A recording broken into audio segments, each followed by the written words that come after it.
당분간 전 세계 그 누구도 이것을 가질 수 없습니다. 이것은 라스베이거스 CES 무대에서 엔비디아의 젠슨 황이 던진 한마디였습니다. 그 짧은 한마디가 떨어진 순간 전 세계 반도체 업계는 순식간에 얼어붙었습니다. 삼성전자의 주가가 요동쳤고 SK하이닉스 상황실에는 비상이 걸렸습니다. 최고 경영진과 CEO들이 긴급회의를 소집했습니다. 도대체 엔비디아가 독점하겠다고 선언한 HBM사, 이것이 대체 무엇이길래 이토록 난리가 난 것일까요? 하지만 더 중요한 것은 따로 있습니다. 이 선언이 과연 여러분의 주머니 사정과 무슨 상관이 있을까요? 지금부터 그 충격적인 진실을 낱낱이 밝히겠습니다. 시계바늘을 돌려 2026년 1월 7일 화요일 오전 10시 라스베이거스 컨벤션 센터로 가보겠습니다. 트레이드 마크인 검은 가죽 재킷을 입은 한 남자가 무대에 올랐습니다. 바로 엔비디아의 창업자 젠슨 황입니다. 그의 입에서 결정적인 한 문장이 나왔습니다. HBM사, 우리가 독점합니다. 그 순간 한국의 삼성전자 본관 14층 회의실은 술렁거렸습니다. SK하이닉스의 이천 공장 상황실에도 긴장감이 감돌았습니다. 전 세계 반도체 업계가 동시에 고개를 들어 그를 주목했습니다. 왜일까요? HBM사가 뭐길래 이렇게 전 세계가 난리일까요? 여러분, 인공지능이 제대로 돌아가려면 무엇이 가장 필요할까요? 물론 계산을 수행하는 두뇌, 즉 칩이 필요합니다. 그게 바로 우리가 흔히 말하는 GPU, 그래픽 처리 장치입니다. 하지만 이 GPU만으로는 절대 불가능합니다. GPU가 계산한 데이터를 엄청나게 빠른 속도로 저장하고 불러올 수 있는 기억 장치가 필수적입니다. 그게 바로 HBM입니다. HBM은 하이 밴드위드스 메모리의 줄임말입니다. 우리말로는 고대역폭 초고속 메모리라고 부르죠. 그렇다면 일반 메모리와 도대체 무엇이 다를까요? 이해하기 쉽게 여러분이 사는 아파트를 한번 생각해 보십시오. 기존의 일반 메모리는 단독 주택입니다. 넓은 땅 위에 집 한 채가 딱 있는 꼴이죠. 그런데 HBM은 초고층 아파트입니다. 똑같은 면적의 땅 위에 메모리 칩을 8개, 12개, 심지어 16개까지 수직으로 쌓아 올립니다. 왜 이렇게 힘들게 쌓을까요? 이유는 단 하나, 속도 때문입니다. 챗GPT와 같은 거대 인공지능이 질문에 대한 답을 만들어내려면 엄청난 양의 데이터를 순식간에 처리해야 합니다. 1초에 몇천억 번 이상의 계산을 수행하거든요. 이때 메모리가 데이터를 주는 속도가 느리면 어떻게 될까요? 아무리 좋은 GPU라도 그냥 놀게 됩니다. 페라리 엔진을 달아놓고 자전거 바퀴를 단 격이 되는 겁니다. HBM사는 바로 그 다음 세대 모델입니다. 지금 쓰이는 HBM3보다 속도가 2배나 빠릅니다. 게다가 전기도 30나 덜 먹습니다. 다시 말해 같은 전력으로 2배 더 많은 계산을 할 수 있다는 뜻입니다. 인공지능 회사들에게 이것은 그야말로 금맥이나 마찬가지입니다. 그런데 젠슨 황이 뭐라고 했습니까? 우리가 독점한다고 했습니다. 당분간 오직 엔비디아만 이 칩을 쓴다는 겁니다. 다른 회사들은 손도 못 댄다는 이야기입니다. 구글도 안 됩니다. 마이크로소프트도 안 됩니다. 아마존도 안 됩니다. 오직 엔비디아만이 HBM사를 독점적으로 사용할 수 있습니다. 이게 무슨 의미일까요? 여러분이 식당을 운영한다고 상상해 보십시오. 맛있는 음식을 만들려면 당연히 최고급 재료가 필요합니다. 그런데 최고급 한우를 오직 경쟁 식당 한 곳만 독점으로 공급받는다면 어떻게 될까요? 다른 식당들은 아무리 요리 실력이 좋아도 그 식당을 이길 수 없습니다. 재료의 차원이 다르니까요.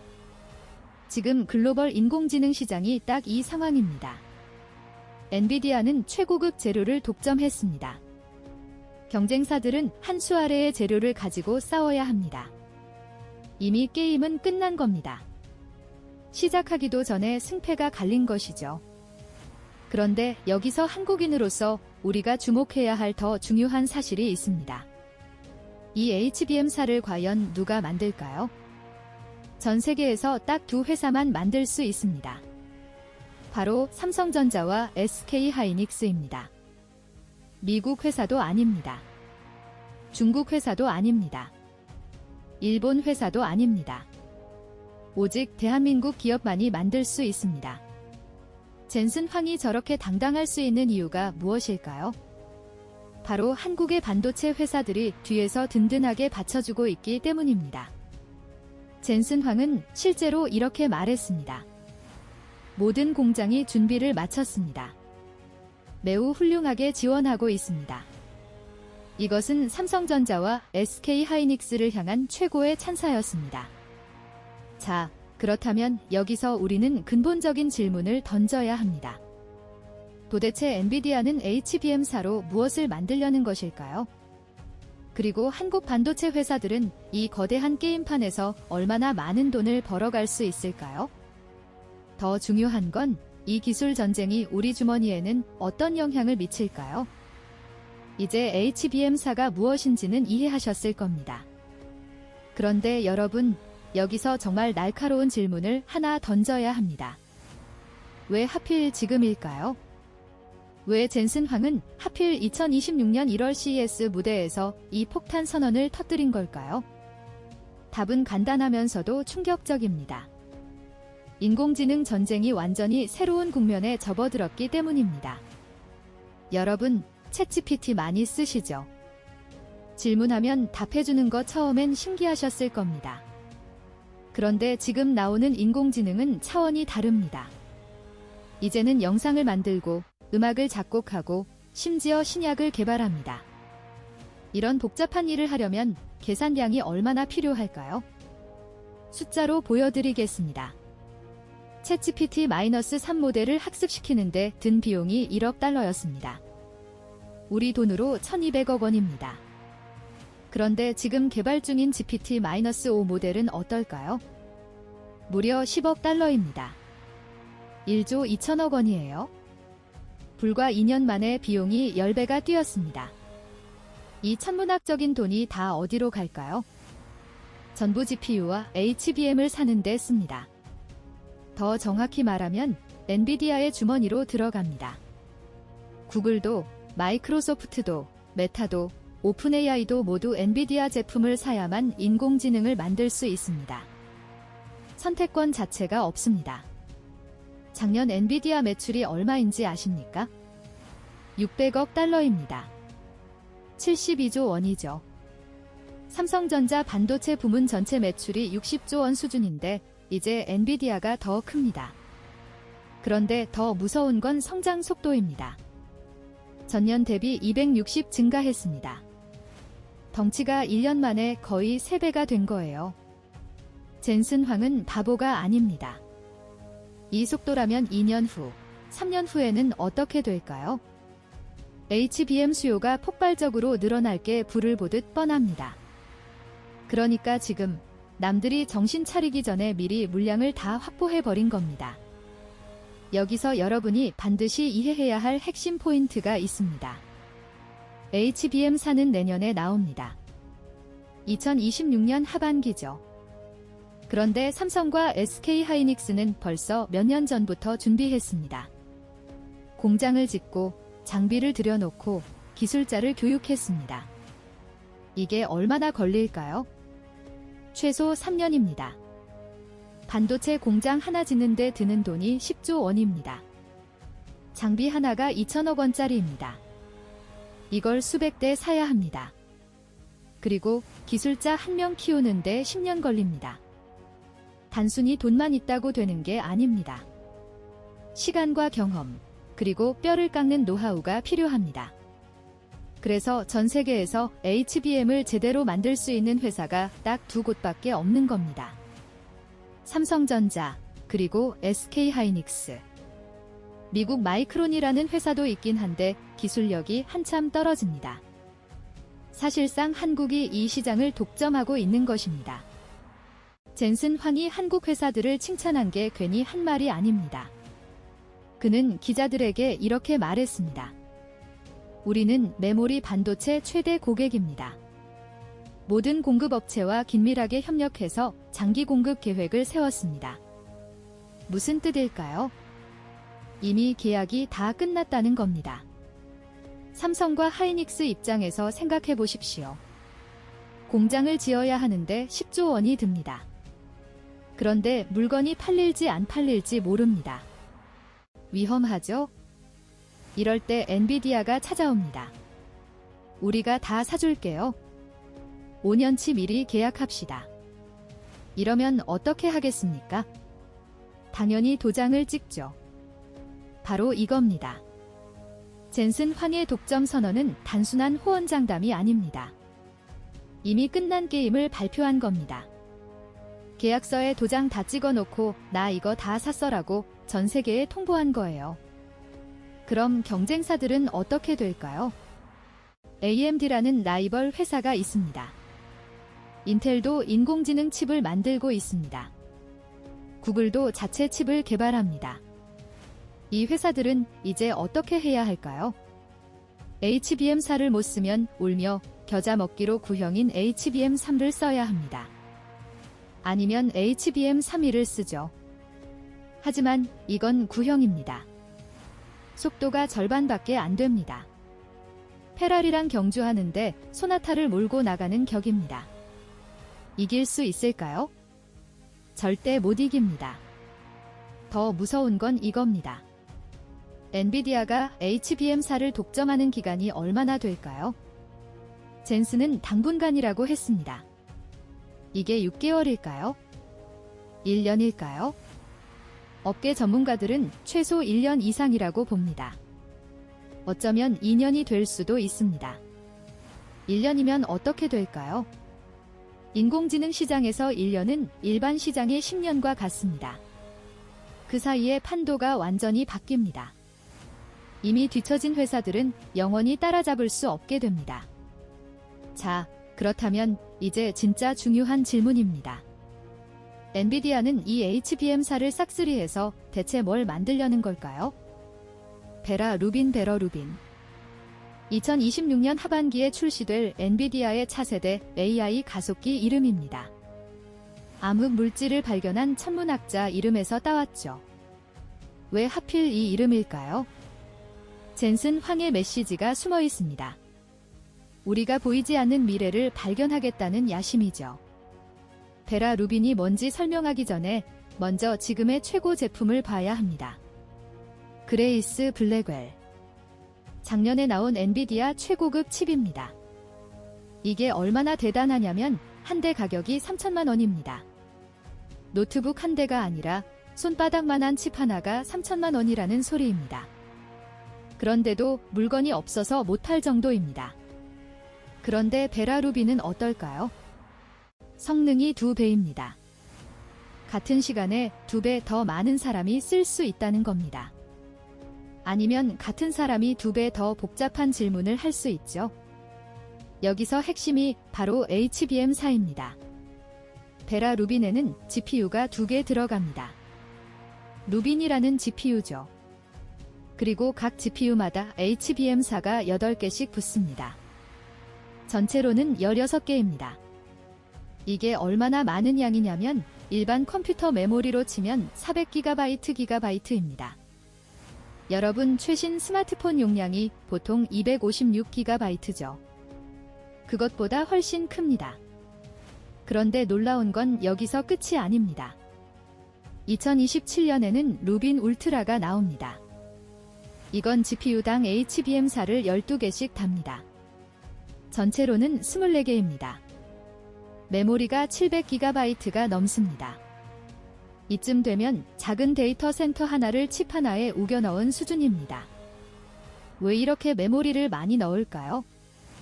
여러분, 인공지능이 똑똑해지려면 뭐가 필요할까요? 많이 배워야 합니다. 사람도 마찬가지잖아요. 책을 많이 읽어야 지식이 늘죠. 인공지능도 똑같습니다. 데이터를 많이 먹여야 똑똑해집니다. 그런데 이 데이터를 어디에 담을까요? 바로 메모리에 담습니다. HBM에 담는 거죠. 메모리가 크면 클수록 더 많은 걸 한 번에 처리할 수 있습니다. 작은 냉장고하고 큰 냉장고 차이입니다. 작은 냉장고는 김치 몇 통 넣으면 끝입니다. 큰 냉장고는 일주일치 장을 다 넣을 수 있죠. GPT-5 같은 차세대 인공지능은 파라미터의 개변수가 조 단위입니다. 파라미터가 뭐냐고요? 인공지능의 뇌세포라고 보시면 됩니다. 사람 뇌세포가 1000억 개죠. 인공지능은 그것보다 100배 많습니다. 이걸 다 메모리에 올려놔야 계산을 할 수 있습니다. HBM4가 없으면 어떻게 될까요? 메모리가 부족해서 데이터를 쪼개서 처리해야 합니다. 냉장고가 작으니까 장을 여러 번 나눠서 보는 꼴이죠. 그러면 속도가 느려집니다. 엄청나게 느려집니다. 10배, 20배 느려질 수도 있습니다. 그래서 빅테크 회사들이 난리가 난 겁니다. 마이크로소프트는 오픈AI에 130억 달러를 투자했습니다. 구글은 엔스로픽이라는 회사에 20억 달러를 넣었죠. 메타는 자체 인공지능 개발에 40억 달러를 쏟아붓습니다. 이 천문학적인 돈이 결국 어디로 흘러갑니까? 돌고 돌아 엔비디아로 갑니다. 젠슨 황은 이걸 정확히 꿰뚫고 HBM4를 선점한 겁니다. 빅테크 기업들이 베라 루빈을 사려면 엔비디아에게 올 수밖에 없으니까요. 여기서 재미있는 계산을 한번 해볼까요? 베라 루빈 한 대 가격이 얼마일까요? 아직 공식 가격은 안 나왔지만 업계에서는 5천만 원에서 7천만 원 사이로 봅니다. 마이크로소프트가 데이터 센터 하나를 지으면 이런 칩을 몇 개나 살까요? 최소 10,000개입니다. 5천만 원 곱하기 1만 개. 5천억 원입니다. 데이터 센터 딱 하나 짓는데 5천억 원어치 칩을 삽니다. 그런데 마이크로소프트가 올해 짓는 데이터 센터가 15개입니다. 구글, 메타, 아마존 다 합치면 수십 개가 올해 안에 완공됩니다. 계산이 나오십니까? 마이크로소프트 한 회사만 쓰는 돈이 7조 5천억 원입니다. 전 세계 빅테크들이 쓰는 돈은 수십조 원입니다. 이 돈이 올해 안에 엔비디아로 쏟아져 들어갑니다. 젠슨 황이 자신만만한 이유가 바로 이것입니다. 이미 주문이 밀려 있습니다. 올해 물량도 모자랍니다. 내년 물량도 벌써 예약이 끝났습니다. 자, 이제 가장 중요한 질문입니다. 이 엄청난 돈 잔치에서 한국 기업들은 얼마나 가져갈까요? 경기도 평택시 축구장 200개 크기의 삼성전자 평택 캠퍼스. 지금 이곳은 전쟁터입니다. 24시간 불이 꺼지지 않습니다. HBM 양산 준비 때문에 교대 근무자들이 쉴 새 없이 돌아갑니다. SK 하이닉스 이천 공장도 마찬가지입니다. 작년에 신규 라인 짓는 데만 4조 원을 썼습니다. 왜 이렇게 돈을 쏟아부을까요? 숫자가 답을 말해줍니다. 작년 전 세계 HBM 시장 규모가 15조 원이었습니다. 올해는 30조 원, 2배가 됩니다. 내년에는 50조 원을 넘을 것으로 보입니다. 불과 3년 만에 시장이 4배로 커지는 겁니다. 이 시장을 누가 먹을까요? SK하이닉스가 절반인 50를 가져갑니다. 삼성전자가 30를 가져가죠. 나머지 20을 미국 마이크론이 가져갑니다. 즉, 한국 기업들이 전 세계 시장의 80을 독점하는 겁니다. 올해 30조 원 시장이면 한국 몫이 24조 원입니다. 내년에 50조 원이 되면 한국 몫은 40조 원입니다. 오직 HBM 하나만 팔아서 버는 돈이 이 정도입니다. 더 중요한 건 이익률입니다. HBM은 일반 메모리보다 훨씬 비쌉니다. 디램 하나가 1만 원이면 HBM3는 10만 원, 10배입니다. HBM4는 더 비싸서 15만 원에서 20만 원을 호가할 겁니다. 왜 이렇게 비쌀까요? 만들기 너무 어렵기 때문입니다.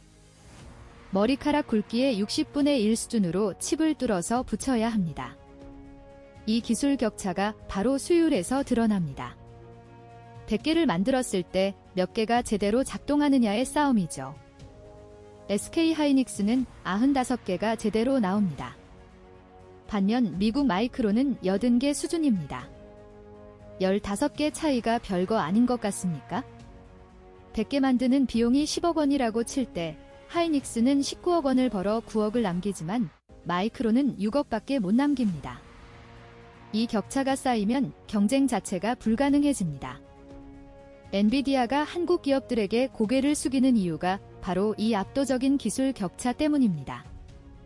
반도체 회사가 돈 버는 게 나랑 무슨 상관이냐, 주주들만 좋은 거 아니냐라고 생각하시는 분들 계실 겁니다. 천만의 말씀입니다. 대한민국 전체의 운명이 여기에 달려 있습니다. 첫째, 일자리입니다. SK 하이닉스와 삼성전자 반도체 부문 직원만 합쳐서 9만 명입니다. 협력 업체까지 합치면 50만 명입니다. 부산 인구의 6분의 1이 반도체로 먹고 삽니다. 올해 하이닉스가 5,000명, 삼성이 7,000명을 뽑습니다. 청년 실업이 심각하다지만 반도체는 사람이 없어서 못 뽑습니다. 20대 대졸 신입 연봉이 6천만 원을 넘습니다. 둘째, 세금입니다. 작년 삼성과 하이닉스가 낸 법인세만 2조 5천억 원입니다. 이 돈이 국가 예산으로 들어가서 기초연금이 되고 건강보험 지원금이 되고 지하철 요금 보조금이 됩니다. 만약 이 두 회사가 무너지면 당장 여러분의 세금이 오릅니다. 셋째, 환율과 물가입니다. 한국 수출의 20가 반도체입니다. 반도체가 잘 팔려서 달러가 많이 들어오면 환율이 안정됩니다. 환율이 내려가면 기름값, 수입 과일값, 커피값이 내려갑니다. 반대로 반도체가 안 팔리면 환율이 치솟고 물가가 폭등합니다. 작년의 고물가, 고환율의 고통을 기억하실 겁니다. 하지만 마냥 기뻐할 수만은 없습니다.